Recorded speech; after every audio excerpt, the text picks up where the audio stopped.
about their work attire? Well, body language expert and WFMY News 2 contributing editor Blanca Cobb is here to help you figure it out. And Blanca, let's say you think your coworker is wearing a top that shows just a little too much skin, or maybe your coworker, maybe their clothing is a little bit wrinkled. Should you comment on their attire? If it's someone you don't know well, no. You leave it to the boss or you leave it to someone in HR to have that discussion. What about a coworker who you're also friends with? Like, Blanca, you're showing too much skin today. If it's coming from a good place and it's factual, then yes, tell them. And it could look something like this.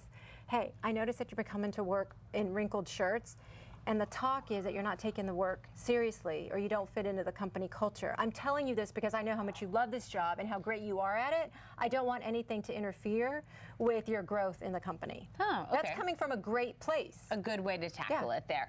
What about talking to your teenagers about how they dress? Here's the deal. When you're talking to teenagers, you want to talk with them and not at them. And this is what it would look like. Help me understand why you like to wear shirts that show off your middle, or why you wear pants that don't even come up, but you're showing your boxers. You want your kids to start talking. You want to understand their ideas. But then you also want to talk about the perception, the negative perception. This is what I always say. Someone's perception of you becomes their reality of you, whether it's true or not. And then, even with that discussion, they're still not listening, then you need to pull out the parental card and say, look, this is what's appropriate, this is what isn't appropriate, you can or cannot wear this. But here's the deal, and I tell all parents this.